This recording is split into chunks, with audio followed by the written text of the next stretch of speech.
Welcome to yet another episode of Ultima Final Fantasy, the ultimate Final Fantasy podcast. I am your host, Caleb Schweiss. And I am Joseph Gillier. And today we will be covering Final Fantasy 13-2 Fragments Before Chapter 2. Just barely got finished listening to that bad boy.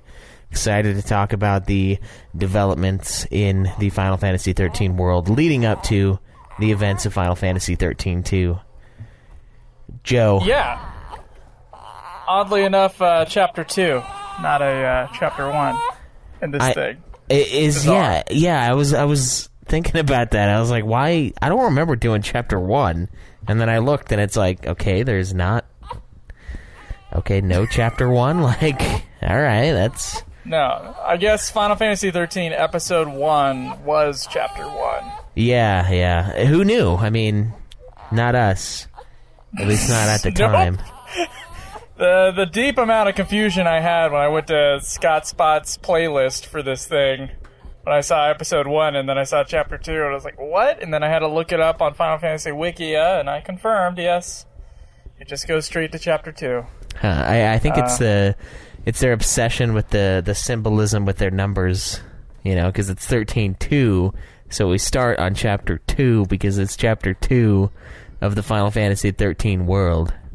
We can call it symbolism, but really it's just like an obsession with the number 13. It doesn't mean anything. Like, the game is just FF13 because it's the 13th game.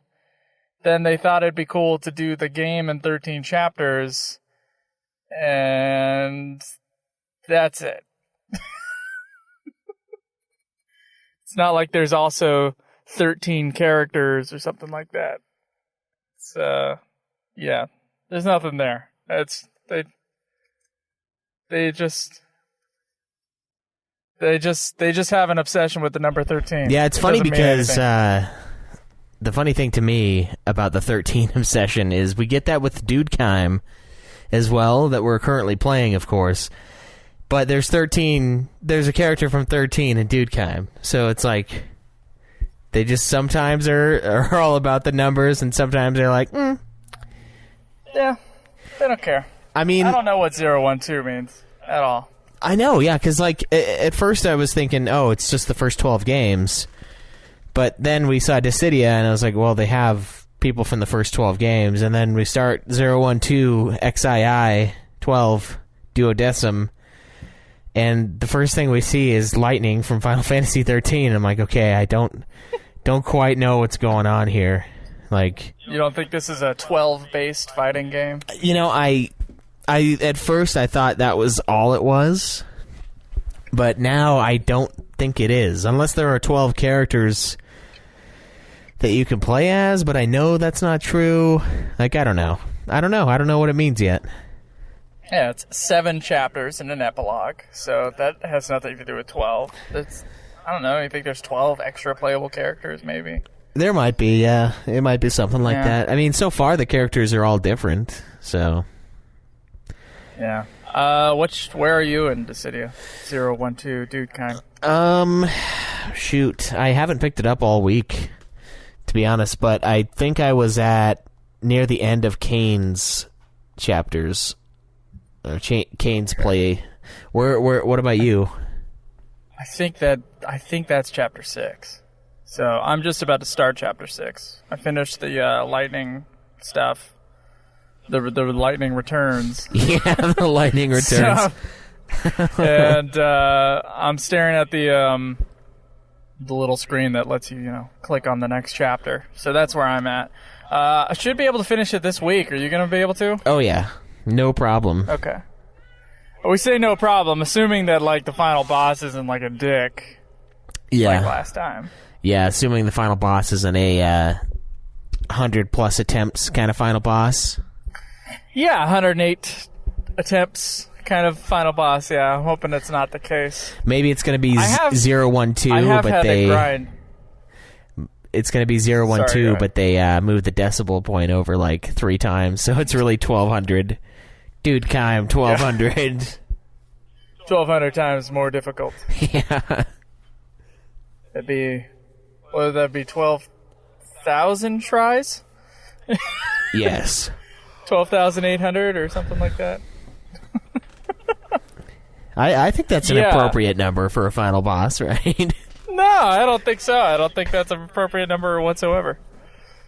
You'd be level 99 by that time. I would hope so. And you'd be like, why the fuck can't I beat him? I'm at level 99. Be one of those. But, yeah, I didn't play that much this week, but I got to Chapter 6. There's only 7 chapters and an epilogue, so... Yeah. Neither of us are very far off. The thing that I played a lot this week, though, that's Final Fantasy related, is that Chocobo's Dungeon... It's Chocobo's Mystery Dungeon, everybody... Everybody! On PS4. Like that. It's crazy. I think I have like 52 hours in that game, dude. It's insane. Oh my god, why? I was trying to be the first one to platinum it, and then now there have been like 10 or 11 people, and now I'm just like, I'll keep going. There's an endless dungeon mode in the game, and there's a trophy for getting to floor 500 on it. And I've been doing the dungeon for probably the last three or so hours, and I'm on like floor 130 something. So, and I just hit level 99. God. Like my Chocobo is level 99 now. God. Yeah, it's what the fuck? It's a lot. It's intense. Why are you replaying that game? Because I wanted to be one of the first platinum achievers of this Final Fantasy game. I never get that chance. Fucking Monster of the Deep, I was number 12. I was like, what? Like, there's 13 people who played it, and 12 of us have the platinum, and the other guy was like, the other guy was you. Yeah, the other guy's me saying, fuck this. Yeah. Oh, like, fuck, man. But now it's like, I don't know how many hours these people had to put into this game to get the platinum. Like, there's a few things I could have done a little differently, I suppose, but like, I'm not even close. Like, I'm still pretty far away on some of these bigger trophies, and some of these dungeons I can't beat. So that's why I was like, screw it, I'll go into the endless dungeon and just see how far I can get before I die. And there's like a trophy for 100 floors, which I got, and then one for 500. Oh, fuck. And I can't change... Are there the save spots like there is in the other dungeons, or what? No. What? Nope. Yeah. How the fuck long does it take to get through that thing? It's long. I mean... 500 hours? Yeah. The hard part, though, is that it has trophies for obtaining every weapon, obtaining every collar, and obtaining every saddle as well. Right. Yeah, and everybody. There is one for everybody. So the hard part for me is, like, it's not really about just finding the next floor and moving on. It's about going through and clearing each floor to make sure I can collect each weapon, because I think each weapon, saddle, and collar are in the final dungeon, the endless dungeon. And so I just need to pick them all up, identify them, and then, like, kick them out. So I can't just burn floor after floor after floor. You know what you can do, though?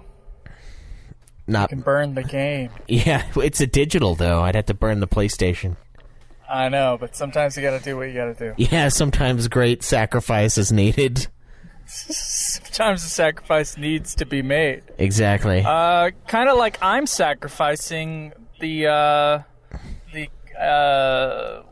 would I call this? The environment right now by letting my car idle because it's too fucking hot to not, and I have to record in my car. And I know it's illegal to let your car idle in California, but I don't care at the moment. It's too fucking hot. It's illegal to do that? Yeah, it's illegal. What if you had like a... Just let your car idle for forever. What if you just had like a Tesla, though? Like, still? Yeah, it's just silent. Yeah, and it's like, I wasn't idling, it was off. You turn it off as you're talking to the cop, try to give you a ticket, it makes no sound. That's funny, in Utah, there's like no Tesla charging stations, so there's like no Teslas. Yeah. And I come over here, and like now I'm starting to see them. And they look nice, but nice-looking cars 20 years ago versus nice-looking cars now. Like, nice-looking cars now just like look like a regular car. Yeah. Yeah, I know. Does that bug you? It kind of does. I was thinking about that, and I was like, is there going to be a time where I'm going to be talking about my 96 Honda Accord like these guys talk about their 69 Mustangs? And I was like, I don't think there ever will be. Like, well, you should have seen it. And then I had this custom bumper thrown on at the end. It was an off-color red. Oh, man, you guys, you would have loved it. It's amazing looking. I'm like, I don't know, man, because like I remember Hummers, right, being like I mean, this is just like 10, 15 years ago, I guess. Yeah. Just being like like that's your status, is that you can afford a Hummer. Right, you can afford to fill it. Yeah. Amazing room, and you can afford the gas. And, yeah, it's really nice on the inside and on the outside. And then also, like, man, I think my neighbor had, like, my neighbor was Hal Wing, who, if you guys know the Little Giant Ladder System infomercials that have been on television for the last 20 years, the same commercial, by the way. That factory was in our town, and that guy lived 5 houses away from me. So it was like a little, like, middle class, lower middle class neighborhood. And then the opening driveway to Hal Wing's mansion was just above us, always staring down at us with his castle. Have you seen his house, dude? It's got like a, I don't know. It's like a castle. It looks like a castle. It's ridiculous. But he was my neighbor, and he would drive up our hill with like some ridiculous like muscle car. And like he had like a bright yellow, I think it was a Viper. I don't know. It's like a Dodge Viper or something. It was I don't know my cars well enough to know, but it was like a bright yellow, amazing body on the car. And like to me, that was a rich person's car. Because this guy collected cars because he made that much fucking money. Right, yeah. And he would drive his new, beautiful, like, crazy-looking car up and down the street. And a Tesla's like $100,000. And the idea that the Tesla and that car that Hal Wing drove were the same price, but the Tesla just looks like a fucking Prius. Like, the body of the car, it doesn't look that spectacular to me. I don't know. I'm not a car guy. Maybe I'm just not seeing the art of it. But to me, that's not really showing off. And if you're going to have a $100,000 car, you better be fucking showing off, right? Yeah. Yeah. I mean, the thing, though, about Tesla, some of them aren't really that expensive. I mean, I think the model, I can't remember what model it is. Like, some of them are only like $35,000. I'm pretty sure. I don't think that's true. I think these are very expensive cars. Now I'm going to have to look it up. I think they have some base level ones that aren't. Yeah, I'm looking at the Tesla 3, and its standard range is 26,950 for rear wheel drive. Yeah, you can make it amazing for like $51K, but. I don't know, man. The Tesla was overhyped. I come to the state of Teslas, and I can't really tell the difference between a Tesla and another car except by the logo. Yeah. So I'm disappointed. I'm disappointed in how they look. Like a Jaguar, you can tell what a Jaguar looks like. Or at least 10 years ago you could. Now all the cars are looking the same. That's honestly like not... That's not making me happy as like an aspiring rich person. I know. The cars look... So there's no difference between a rich person's car and like a middle class person's car, except on the inside. I know, like, and honestly, I'm looking at the outside of the Tesla 3. I made it black, and my car kind of looks better than it does. Yeah. Like before I ripped its front bumper off, of course. Just like the styling on the sides, like it seems like we're almost going backwards. Like the person that I ran into, I was like, oh, they must have like a 2013. No, it was a 2017 Ford Focus, and I'm like, that's the 2017. Like that looks like shit. It looks terrible. Like no wonder I hit it. I was like, get this out of my way. This is a blight to my eyes. And it's like, I don't know, like usually you can, like you're saying, you can kind of tell like when a car was released, you know, based on how they made it look. But now, yeah, everything kind of just looks like shit. I don't know. And like those old muscle cars are just looking better and better as time goes on. Everything looks like a Honda. Everything looks like a Honda Accord. Yeah, like through either from the 80s to like current Accord. Like it's like one of those. They just picked one of the Accord styles and they just went with it. I don't know. I guess that's why you got to get a vintage car, because it has like a shape to it. It's shapely and beautiful and visually appealing and shit like that. I know, yeah. I was like, I don't think there's ever going to be another car that's as awesome as like the 69 Mustang. Like, I just don't think it's going to happen. They just don't want it to happen. It's just so perfect in like every way. Yeah. All right. Well, this is CarCast. Thank you for listening. Yeah, this has been the pilot episode of CarCast where we complain about emission regulations in California. I haven't had to get my emissions done. I'm still like, honestly, I got to find out how much it's going to cost here versus in Utah, and then that will be my decision on whether or not I just renew my Utah license or if I get it here. Depends. Like, will the trip cost as much as the difference in price? I don't know. That would be insane, and a great example as to why they should make it cheaper if it does end up being less. We'll see. 'Cause Utah didn't. It has emissions. It doesn't have safety anymore, right? Or it's like safety every other year. Yeah, it's something like that. I don't think you have to do safety until your car is a certain age, is what it is here. So, like, they assume it's fine if it's a recent car, kind of a thing. I think after that, after a certain time frame, they might start requiring it every couple of years as opposed to never. So. All right, well, yeah, CarCast, thank you. Decidia 012. We know where we're at in that. Lead us along, Schweiss. What are we doing next? Well, next thing, as always, we've got a little bit of news.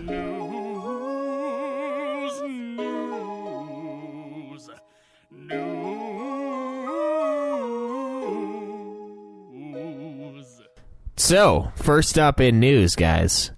Super important. Square Enix is releasing. Listen up. Bring Arts figures for Pirate, Sora, Kyrie, Axel, and FF9's Zidane and Garnet. So, if you are an obsessor over Bring Arts figures... Bring Arts, sorry. I don't know why I said Bing. You will be able to get those soon. I have a couple of those. Mostly, I think I only have one, actually. The other ones are just straight-up statues. But if that's something you're into, there you go. So, Final Fantasy publisher Square Enix has received death threats from a gamer who is angry at loot boxes. At loot boxes? Yeah, they're mad about loot boxes.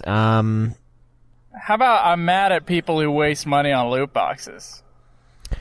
Can I do a death threat to every single loot box? Now, we got to be careful. We got to be careful here, because on Nude Clan, I got real mad about people wanting a game, a Dark Souls-esque game, to be easier and complaining about it. And, of course, I stuck my foot knee-deep in my fucking mouth, and someone fucking tweeted me back saying that they're a big fan of mine and been listening for a long time, but it bothered him because he has a hard time recognizing the patterns, so he would like to customize the controls for the game. And I was like, okay, that's fair. That's accessibility option to me. But really, it just sounded like everyone wanted the game to be fucking easier. And I'm like, that's not... I mean, that's technically accessible, but it's not accessibility, right? So, I don't want to get too far into that, but I'm going to do it anyways, because I just fucking can't resist. Well, look, man, if they've been listeners of ours for a long time, they know we're crotchety, and they also know we're horribly sarcastic. Exactly, yeah. Or do they? Like, honestly, if they haven't figured out that it's sarcasm, then they have a problem, I think. At this point. They've been listening for that long. I don't know. I mean, I don't actually have a death threat to people who waste money on loot boxes. I know. Here's the problem, though. I mean, okay, his email on February 5th, they got an email that said, "Employees of Square Enix, tomorrow I'm going to kill you. Wash your necks and wait." So very much wash your necks.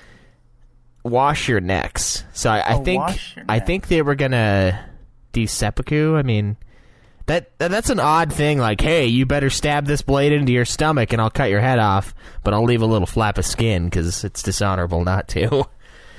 Like that, it's odd. Apparently, they didn't come through and kill. No, that was in February. Yeah. Yeah, so they gave him like a feudal era twist to it at the end, though. That was kind of nice. The wash your necks and wait thing, the whole like cutting your heads off, bringing the heads to the to your lords, your overlords as proof of your prowess at battle, kind of a thing, like feudal Japan. That's cool.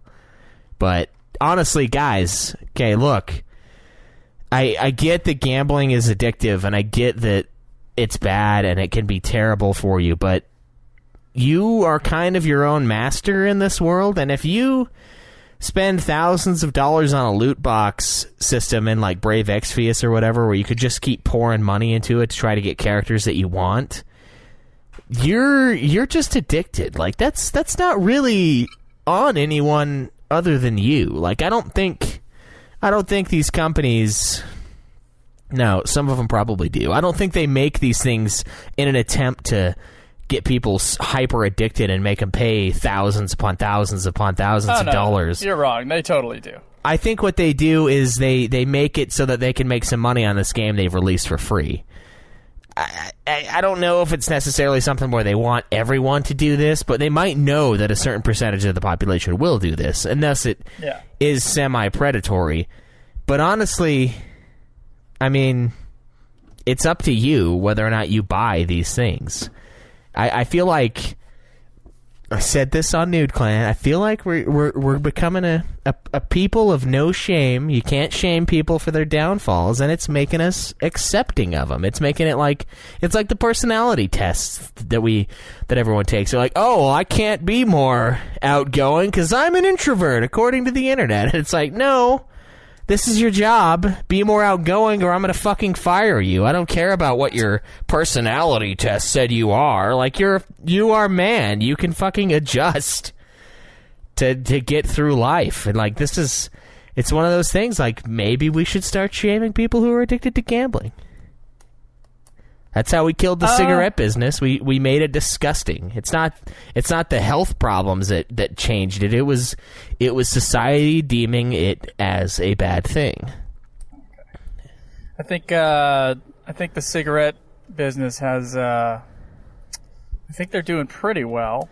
They are doing pretty well, but the amount of people who smoke now versus the amount of people who smoked in the 50s, it is nowhere near the same percentage. It's like so small. They're still making money hand over fist. I mean, but it's just one of those things where we've decided that it's kind of gross, so people stop doing it over time. It's not that it's any less addictive, so it's not the addiction level that stopped smoking from being a big thing. It wasn't because they were, it was intentionally addictive and we somehow broke that.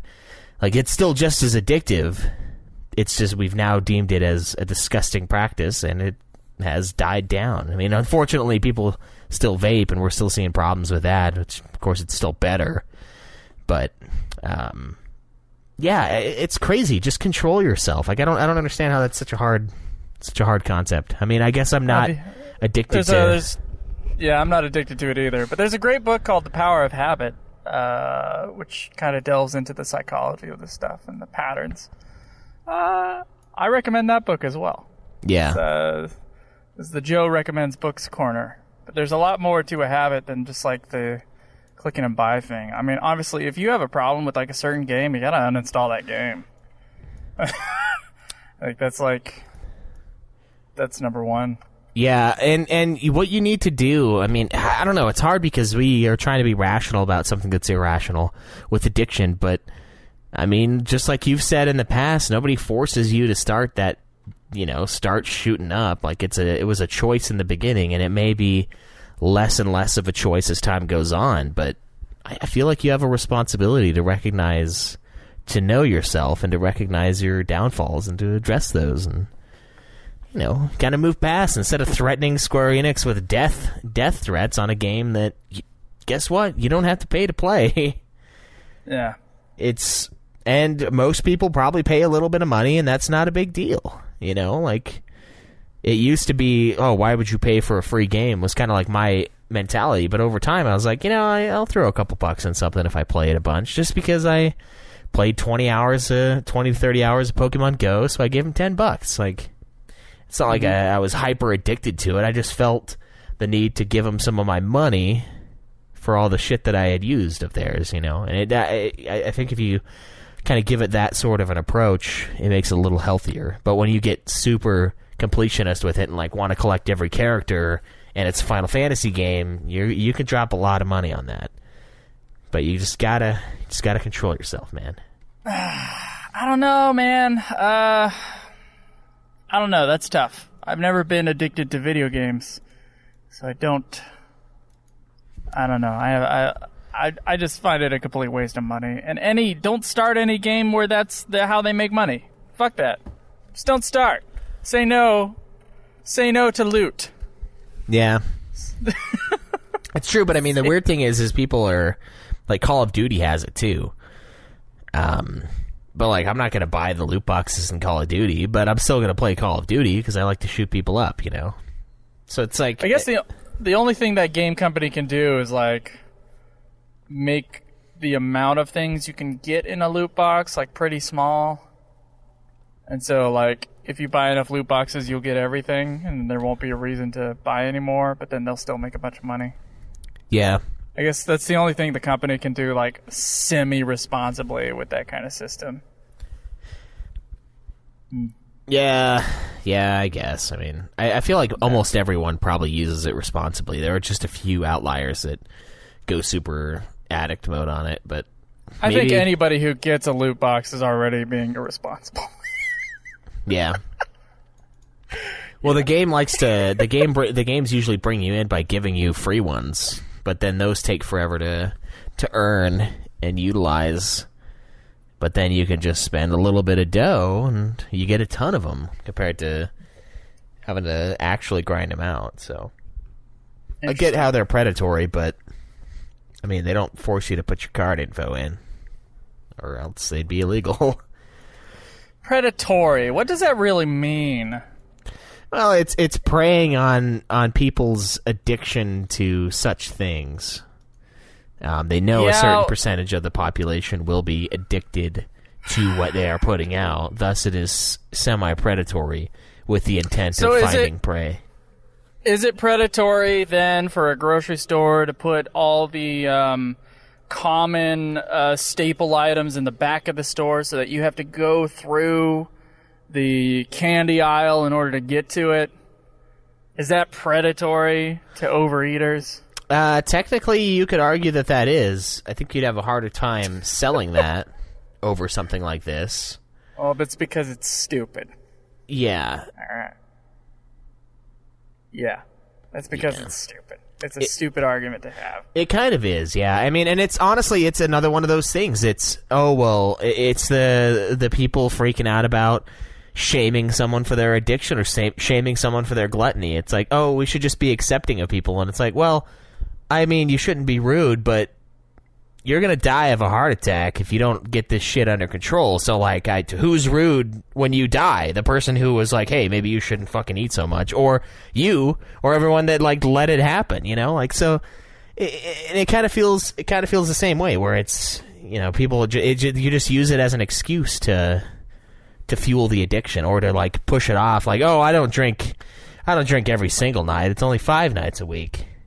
And, like, that's the reasoning for, oh, it's not a problem. And I feel like that kind of goes into that, like, oh, well, grocery stores do it. So it adds, like, an excuse level. Like, it must not be that bad. Really, it's not. It's just as bad as you make it. Like, I don't know. I think, Schweiss, like, a lot of this comes out of, like, how we were treated as, like, young teenagers or as children. So when you're talking to me, you're not talking to me. You're talking to like a 13-year-old fat kid who feels shitty about himself. Yeah. So I understand the idea of like, let's be accepting to people so that we can learn to be like accepting of ourselves and our flaws. So that if they want to change, it's a more positive change that they can do to themselves and yada, yada, yada, yada. I think the overcorrect, so it's overcorrecting in one way because it's like, well, for a goddamn adult, like, you should talk to him like an adult and being like, hey man, you've been drinking every night. You're going to have a problem if you're not careful. And it's not saying like, oh, you're drunk, you fat. Like, you're not like freaking out on him.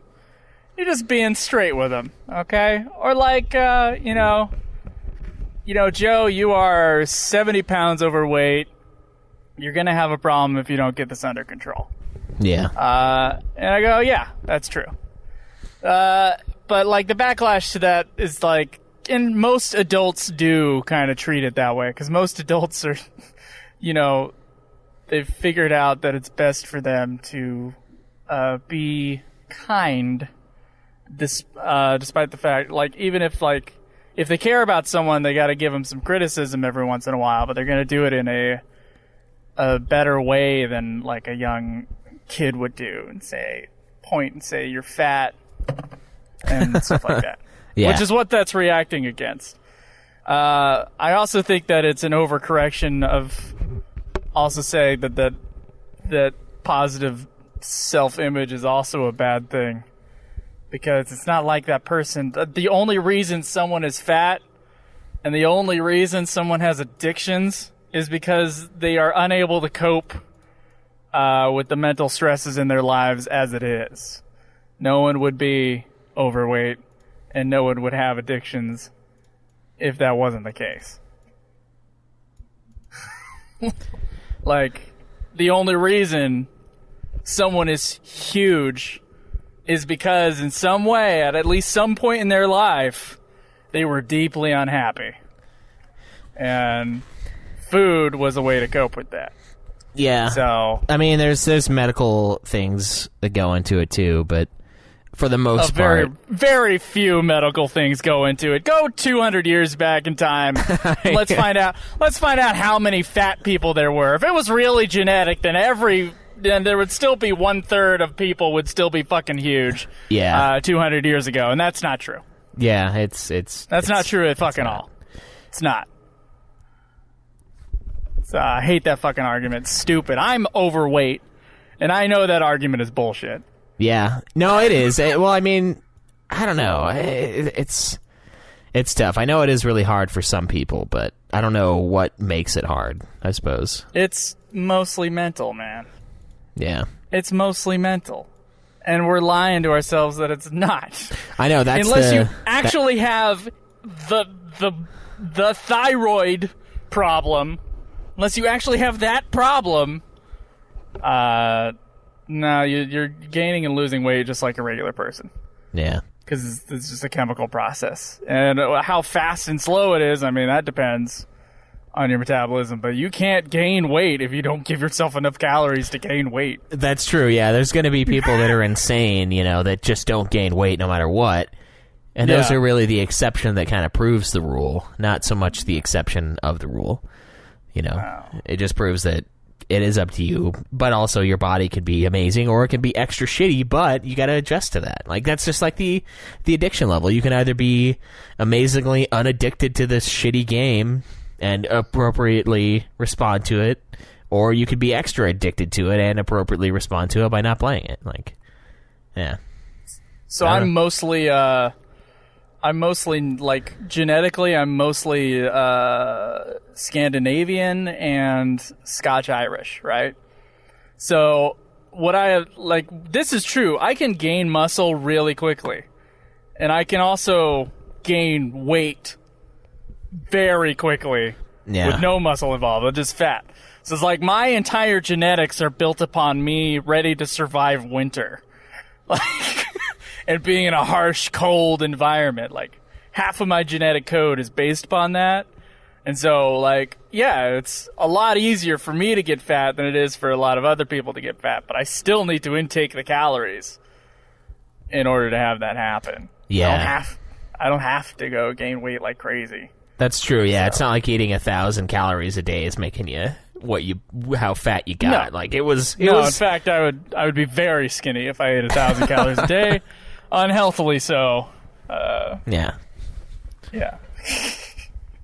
So, I don't know. It's just bullshit we all tell ourselves, but it's bullshit either way. Like, getting mad about the positive self-image thing, I think, is a little ridiculous. But then again, not being realistic, kindly realistic, I think, is the optimal thing here. Yeah. It's not so much getting mad at it, it's getting mad at what it causes. It just causes, like, complacency and causes people to be like, well, I guess it's not a big deal. And it's like, no, it kind of is. No, it's a huge deal. Yeah. It's a huge deal, as you can see. It can be a huge deal. Yeah. But yeah, this guy doing death threats, he's mentally unhinged. If he's doing it, if he felt that way for real, or if he felt that way as a joke, either way, that person's, that guy's got some problems. Yeah, for sure.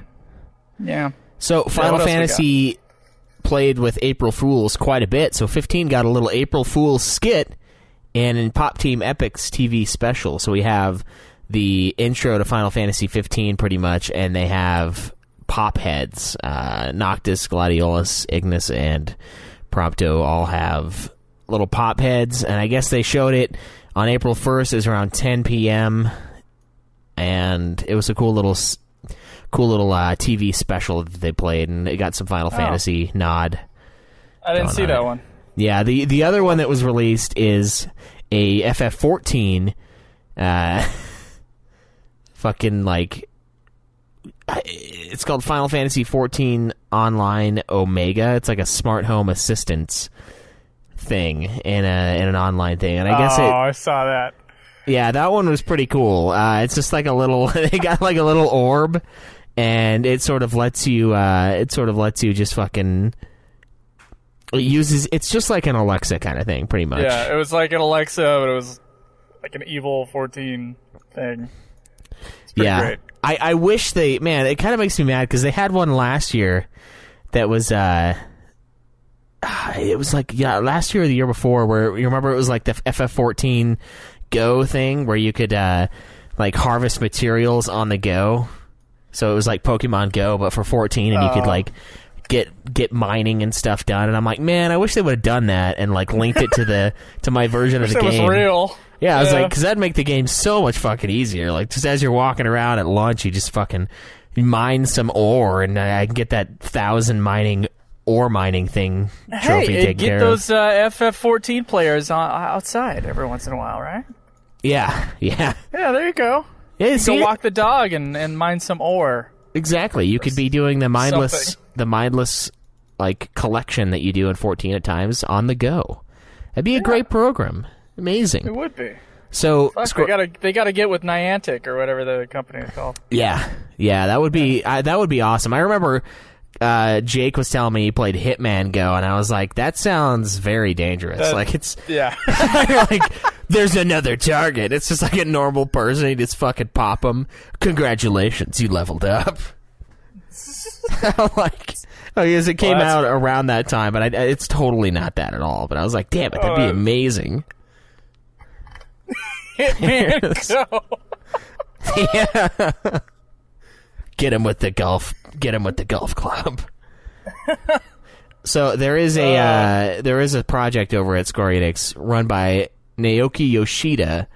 It's still underway, and it's going to be made for the next generation. So there's some interesting ideas behind this. I mean, Yoshida, he worked on 14, obviously, and I'm kind of wondering what they're going to be doing with this. I mean, Do you think 16 is going to be MMO then? Dude, if I would be amazed if they made 16 an MMO, because it seems like 14 is still doing so well. I don't know though. It is Yoshi. It is Yoshi. So it could be an MMO, but I think that would be a very interesting and I don't know if it'd be the best move, because they've got 14 in a place where they retinker and retailor with the gameplay all the time, so they can kind of make those adjustments to keep it more modern. So I feel like a full reset and a full new MMO. I don't know if I like that idea. I mean, no, I want to wait a little longer. Yeah, it's supposed to be at least 2 games in between, right? Because we had 11, then 12 and 13 were single player, and then we had 14, and I think 16 being the next 14 seems a little too close. A little too close. Well, in terms of the years in between, actually it's about right. The amount of games, no, but the amount of years between, yeah. So FF11 was 2003, FF14 came out in 2009. Or 10, right? Yeah. Yeah. Wait, for 14? 2010? Yeah, the original 14. I think so, yeah. I think it was then. So that's, 11. Yeah, I don't know. I guess it might be time. I don't know. I just wish they would come out with more mainline games, I guess, is really what it is at the end of the day. I know. We've been saying this whole thing for the last 5 years on this show. I know. Can we get a little bit less spin-offs and a little bit quicker development on the main series games? Yeah, maybe instead of doing spin-offs, just do remasters of spin-offs past, like they've been doing. Like, that's not a problem. That's probably really easy. And I'm sure they set a third party to take care of that. But yeah, I don't like that. I want them to be working on 16 as a single. I know. Do 17 as a MMO.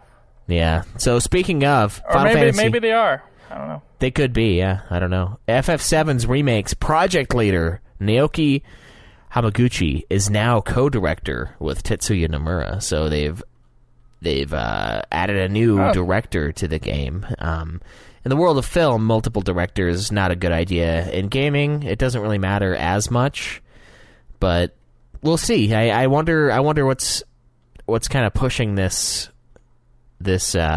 change along. If it's one of like too much work for Nomura or what's going on. But we have 2 directors for the FF7 remake now, and guys, I still think you're crazy if you think this game is coming out this year in any respect. But you think December this year is too much? I think so, yeah. I do. I think I don't know. That might be all right. The signs point to this thing barely being started on at all. But who knows? They might burn through it. It's not always a bad thing when that happens, but I don't know. We'll find out. Yeah, I guess so. Nomura is Mr. Slowpoke these days, so maybe they just need someone in there to. I don't know. What if they do the same thing they did before? Just like have another guy in there and then kick Nomura off. Just like have Nomura start another thing again. Of course, I guess he did finish Kingdom Hearts 3 finally. Yeah. And we don't really have an opinion on that game yet because we haven't played it, but... No, I haven't played it at all, so... I'm excited to play it, though. I'm really excited. But it'll be a little while. Yeah. So, apparently the FF7 on the Switch reintroduces a music bug, that they patched out of the PS4 version a long time ago, and it adds a new bug every time a FMV transitions to gameplay. So it's like some sort of sound glitch or something that happens. And for some reason they didn't change it out of the Switch version. So I almost wonder if it's just them slapping this version out real quick, just kind of getting it out to sell some goods, Wait, what game? It's FF7 on Switch. FF7 on the Switch. Oh, okay. Yeah, it's got some weird sound glitches. Glitch after that's weird. Yeah, and I guess that was in the PS4 version at one time, but they patched it out. Oh, wow. So they put the unpatched version on the Switch? Yeah. It just seems like a cash grab at that point, which, that is what re-releasing games is. Exactly what it is. Yeah. Let's not mince words here. That's what it is. Yeah, so It's fine though. I mean, it gets people exposed to Final Fantasy that might not be.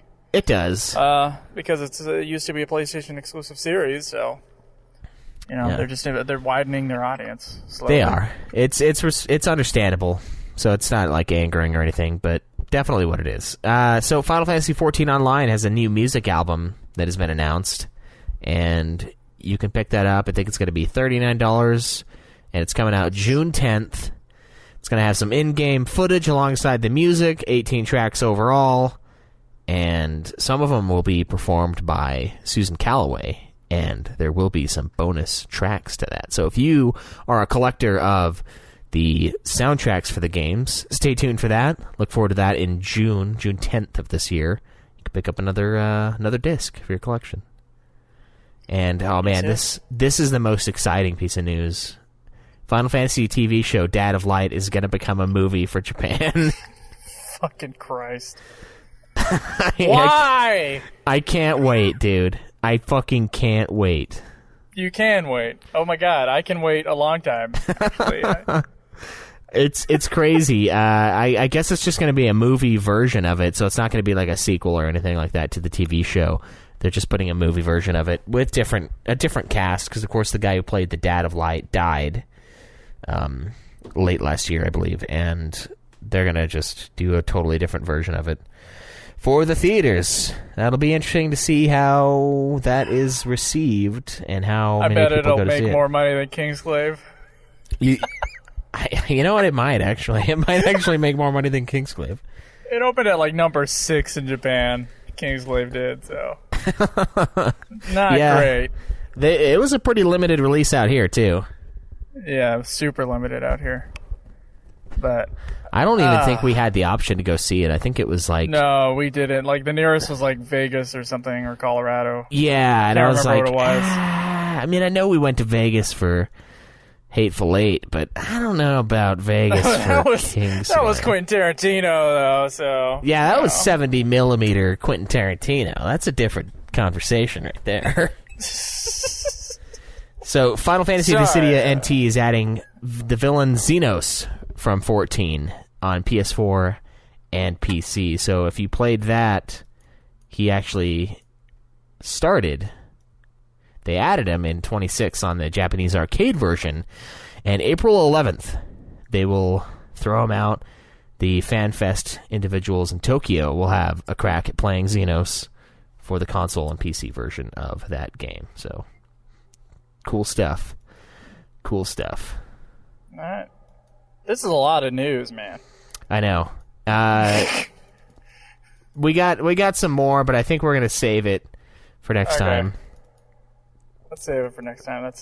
Next time we do news. Next time should be Dissidia 012, so I'll remind this at the end too. But give us your questions and your reviews. I've already put a place up in the forums to do that. If you don't want to do it there, you can tweet at us. That's fine too. Just so that we want to hear what you guys thought of Dissidia 012 and any questions you might have. Make sure that we talk about everything that you want us to talk about on the review next week. Schweiss, I don't think we're gonna make our 5-year date. You don't think so? I don't think we're gonna do it. No, I don't think so. It'd be May 14th, right? We'd have to plow. Like, we'd have to do like a game every other week, or like every week and a half. Make our time. Well, let's quickly. We did add 2 games though. To the list, so. Let's quickly look at the game list here. So next up, as we said, this weekend we're gonna do Dissidia 012, right? Yes. So then we have Dissidia NT, which I want to get the platinum in, which I probably have to do on the side, because I don't think you're gonna. If we wait on that, that'll be the 1-year episode or the 5-year episode.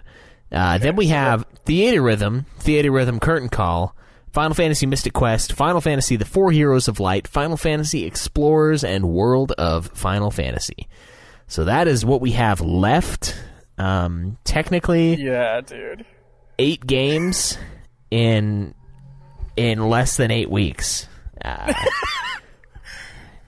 Because a month and a week would be exactly 5 years.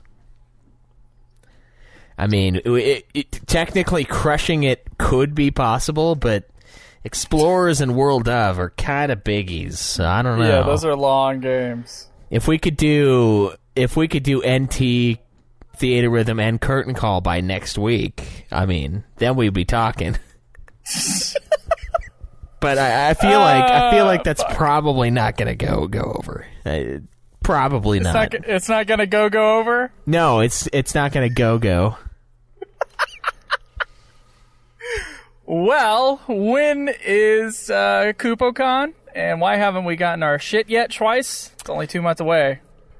Yeah, that's true. It's getting pretty close. So it's the end of June 30th, and we are going to be flying out there a couple days early to enjoy some festivities, hang out with you guys, and get really, really drunk. So yes, that'll be a blast. Maybe that'll be our new. That might have to be the new end date. Yeah, because I don't want to rush it. I mean, a little past 5 years. Yeah, a little bit. That's right. That's right. And then, of course, we'll enter the time of mana. The time of mana. Yeah, yes. it'll be quite the time, honestly. Yeah. All right, that's cool. Let's try to get this done before KupoCon. Schweiss, I need you to buy plane tickets as soon as possible. All right, we will. We will get the tickets. You're gonna come out here, right? And then we'll go from here. Because, yeah, let's just plan on doing that. Okay. And if I have to fly out there, I'll just get my own plane ticket to Provo. Yeah, I need to know that because I need to get my dates off of work, and it's like a month and a half out in advance. I need that. So. Okay. All right, we'll get it done, system. And we hope to see a lot of you there. It sounds like we already will be seeing a bunch of you there, so it's going to be super exciting. Yeah, I'm excited to hear from that. We'll be interviewing you on a little microphone. Yeah. Yeah, for sure.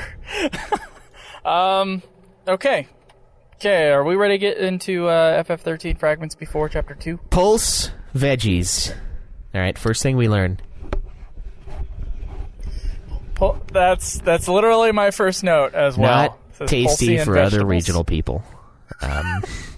So this series of 13 novellas does a really good job of world building, I feel, and I feel like I've said that numerous times. And it kind of is. And we're now here with Fang and a bunch of the other people from. I mean, she's obviously from Pulse, but she's from not Fang. Pulse, but a lot of people are from Cocoon. No, I mean, Fang is teaching people how to hunt the animals down here. So she's kind of educating the new people in the area what animals to kill and what animals to leave alone, which ones are good, which ones you can go for. Noel is there as well, and apparently everything needs to be drowned in hot sauce is kind of what they were saying. Like, they need a lot of spices and stuff to really get over the fact that this food is just so different tasting from what they were getting in Cocoon. So we're getting a little bit of growing pains from our characters in Final Fantasy XIII, kind of adjusting to their new lives in this world. Mm-hmm. Sarah and the others, they're harvesting. There's a great line here that says, "No matter how much we grind, things just disappear anyway." I like that line. Limited seafood? I guess there's not enough next to the coast, so they're not technologically advanced enough to sail out and fish at the time. That's kind of what they were getting at, I think. So I don't know. Yeah, it seems like there'd be a lot of seafood right next to the sea, but I don't know. I guess not. I guess not. Maybe they live in like a desert ocean or whatever those things are called. But Sarah claims in her thoughts here, the only reason that they're all able to endure the hardship is because of Snow's encouraging words. That's the only reason they're all still alive. Snow wasn't there. I believe it. They'd be starving to death. I believe it. Shit. I don't. Not for a second? I don't believe that whatsoever. No, I think human beings have an innate will to survive, and it doesn't matter if snow has encouraging words or not. I mean, maybe they're all getting along and like working together because of snow's encouraging words, but I think they'd be able to endure the hardship anyway. In some I don't think snow's the pillar of humanity here. To be honest. No. Snow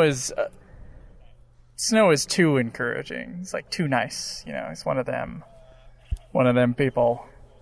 Too encouraging, but apparently, according to Sarah, who loves him, of course. So obviously, we're getting a little bit of a biased opinion here about Snow's worth to this community.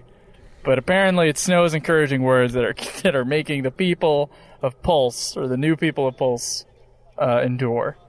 Apparently, there's some like electrical problems, which will kind of come into play later. And then she talks about New Cocoon versus Pulse. There might be people there or more recent ruins. They're not sure. Like they just found like some ruins of Pulse. Yeah. They kind of found out that Pulse was populated way more recently than they had been told, rather than being wiped out in the War of Transgression, which is kind of what the story was on Cocoon. So they are unearthing evidence of that not being true at all. Yeah, that's... Which I thought was pretty cool. I don't remember if it blades out at all in FF13-2, but it's there. And then the old FF fight off village monsters cliche. It's now a cliche. It has to stop with the series. We got to do the, it's the monster fighters' job here. They did it in FF8 with like Laguna and the town. It's like, it's my job to fight off 9-foot tall caterpillars that that's sometimes wander into town. Yeah. It's just kind of like that thing is a little bit ridiculous. It's not like people in Canada have to fight off polar bears all the time. Like, I'm sure it happens every once in a while, but it's not like you got like a polar bear fighting force that has to like constantly like go around the villages and take care of each of the quote unquote monsters or quote unquote fiends. Every single day. So that's the impression I got from this, and I got it from FF8, and it might be in some of the other games. I'm not sure, but I feel like fight off village monsters cliche. Definitely. Well, it's alive and well. So I kind of liked how they talked about a little bit of the developing country down here. Like for a while, children were forced to work and had to help sort of build the society, but now they're just kind of regular kids. So it kind of plants that seed in your mind, and then the monster attack happens. Sarah smells this really stinky fucking monster, apparently, and she can now launch magic, which is something that's new. She still has magic because she's not really a Fal'Cie or a whatever anymore, whatever it is, a l'Cie, and normal people can just use magic on Pulse rather than needing to be a l'Cie. So interesting development there. Yeah. Real quick, before that, she was like reminiscing about lightning real quick. And I wrote down, I left her right here. So and Sarah actually have like a fight about lightning disappearing, and I just like the idea that like Sarah's just thinking about, I left lightning right here. She disappeared. I left her right here. Sorry. Okay, so the aquatic monster. Sarah is gonna fight it tries to like shove it off with the magic. The kids are there. It's like on a field trip or something, right?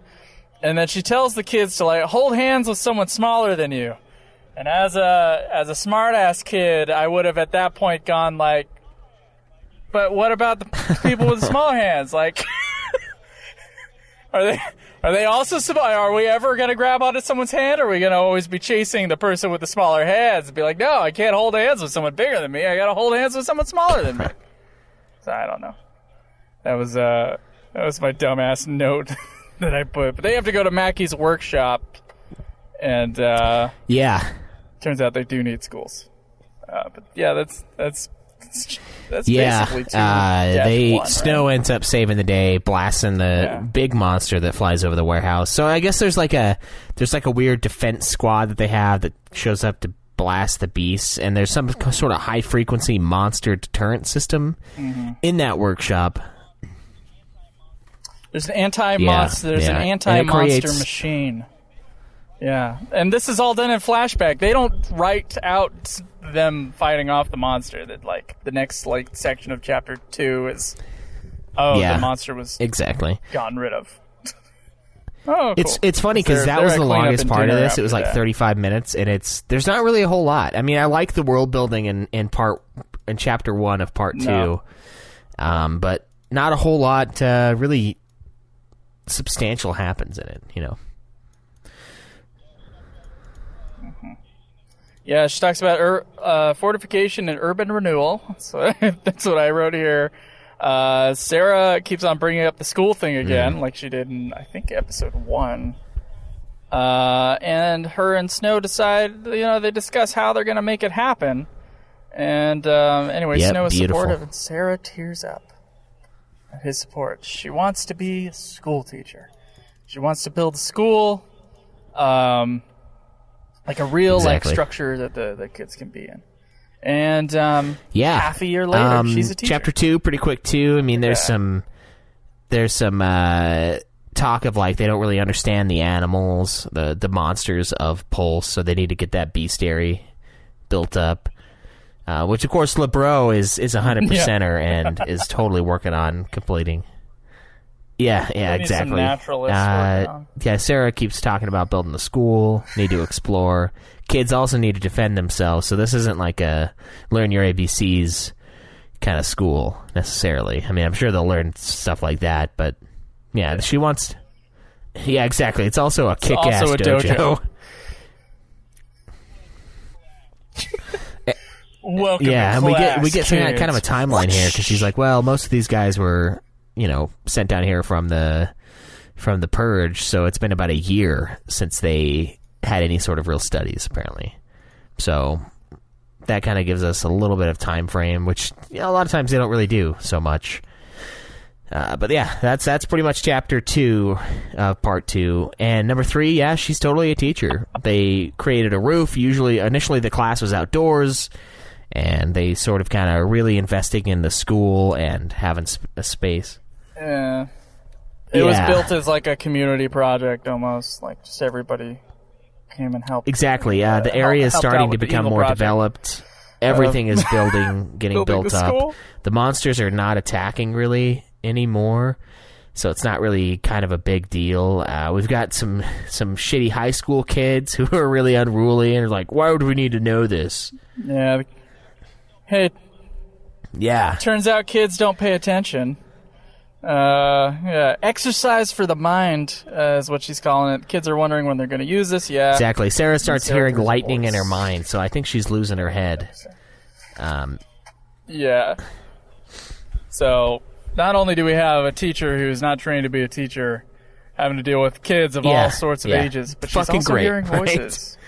Fucking great. Thanks, Sarah. I also wrote down here Schweiss's...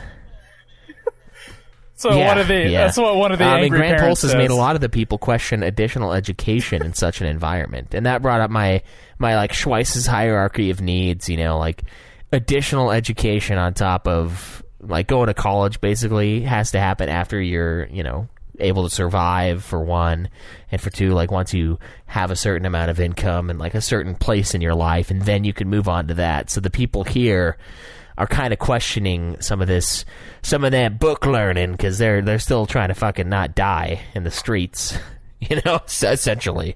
But that's it for part 2 or part 3 or whatever. Pretty short one as well, but some cool stuff there. Yeah. I like getting. I feel like this is something that this one does really well, and some of the FF7 ones did very poorly, as far as like building out the reality of the situation. So it's not much to talk about, but it's really good. It's really well done. So Sarah dreams of the past and wakes up and decides to take a run. Turns out our heroes in FF13 actually. Yeah, I mean, Snow, we know. You think I would have known? Yeah, he Snow lifts, is at the bro. gym constantly. He lifts. Yeah. He covers Under it that all trench up with a coat is giant one trench of coat. 60 different douche like wife beaters. The ones where it's like a spaghetti strap wife beater kind of thing. That's what he's got underneath it all. And he's got that's the only customization he has in his life. Because he doesn't care how he looks outside of the gym. But when it's lifting time, bro, he's got his $200 wireless fucking headphones and that spaghetti strap fucking wife beater. Oh my god. And he's in the zone. Yeah. He's got like, this little what's Apple Bud a 3.5 millimeter jack, thing. bro? Oh What are my you God. talking about? What's that string coming out of your ears? Oh. Dude, he's totally wearing one of those wristbands. The Fitbit things? What do you call those things? Oh my god. Yeah, there you go. Yeah, he's got a Fitbit. He's got a Fitbit and his little buds. Oh, fuck. Oh my god. It's great. So Sarah sees a student when she's running around and crying and approaches. Apparently the student has had some tragedy in her life and that she's not allowed to feel sad. And then Sarah decides to comfort her and takes her home. And then turns out Snow was following her the whole it touches time. on like the sadness of losing a family Yeah. member. It doesn't go away after a few years because it's been a while since Ina, the girl who she's following, has lost her parents. And Sarah kind of finds similarities in herself with this individual and thinking about her sister. And Snow, of course, shows up and asks her about Lightning. Mm-hmm. And he knows that Sarah's still kind of sad about it, because Lightning at this point is gone. And it's like it's super weird. She's just not been here for a while. And Sarah's still feeling the effects of that. That's kind of what this is about. Yes, Snow realizes he should have had a heart-to-heart about Lightning, but avoided it. Yeah. So now they're having it. And then Sarah reminds us once again Exactly. that only she she's remembers the only one that end of remembers how that FF13. game ends. Her and the players of the game, of course. They're the only ones who remember the final cutscene of FF13. And I left her right here. So yeah, that was chapter 4, or part 4 of chapter 2. And the last part of chapter 2.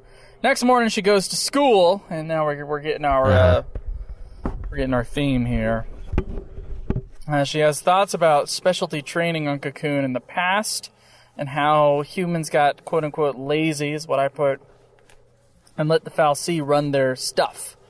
So there was division of labor between all the people, and the machines the machine god things kind of took over, and so people aren't really ready to survive on their own in an environment like this. And she believes that the reason things went to shit up at Cocoon is because people didn't question things more. She compares it to a hole in a house, and she's like, you gotta fill the holes. And basically, when you're at school, learn as much as you can, so you can protect yourself in a world that could change at any moment. So, yeah, so broaden your horizons is what she's saying. So you never know when you might have to use some of this knowledge. Which really makes me wonder. I know, yeah. It's it never goes into that, but it's what are you, a philosophy teacher? What's going on in these classrooms? So bridge building, what are we talking about here? And what gives Sarah the right now?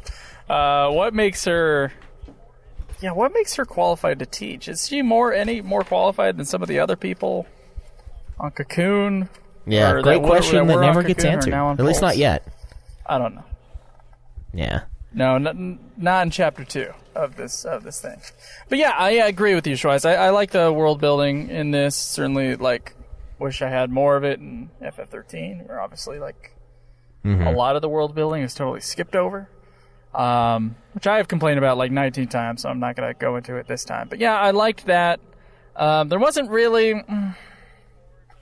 wasn't like a story driving this one forward, but we might see an overarching one in Fragments before. But this is only the first. This is the first of 4 chapters, and the chapters are pretty long, so we're just doing this one chapter at a time. But yeah, I thought it was. I dig it so far. It was nice. And of course, we're listening to the Scott Spot, one of our listeners' reading of it, and it's pretty well done. I enjoy it. It's been a pleasant experience so far with these.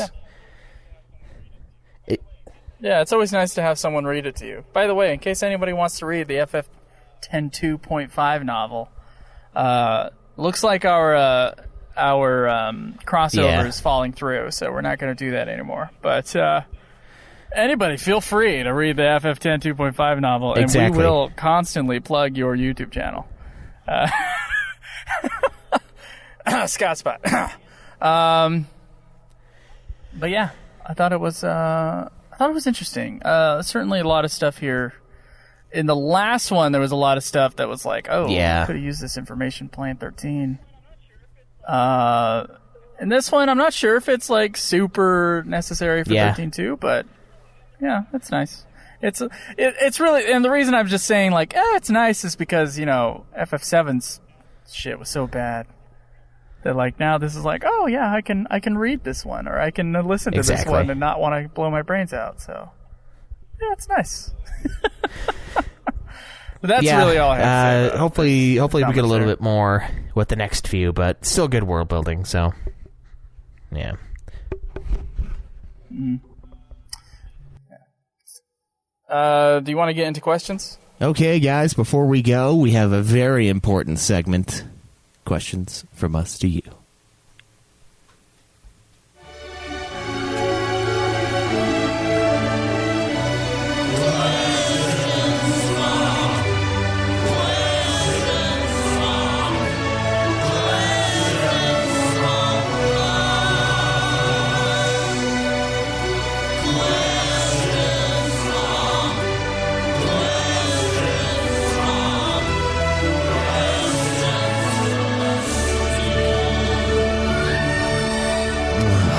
You guys know we don't do this very often,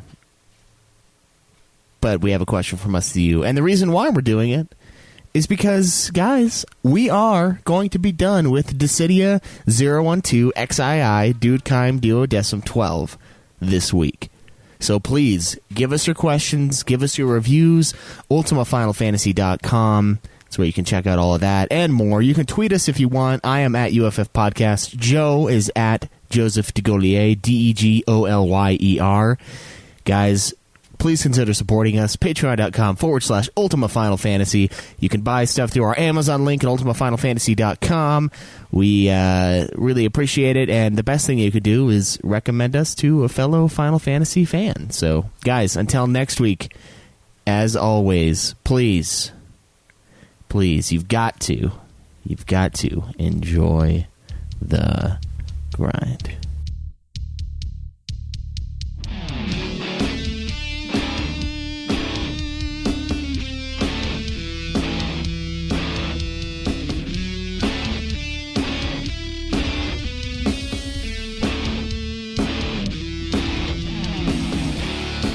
Ultima Final Fantasy is a podcast created by Geekdom Entertainment and is executive produced by Joseph Degolyer, Gabriel Schweiss, Cable Craig, and Cameron Wilson.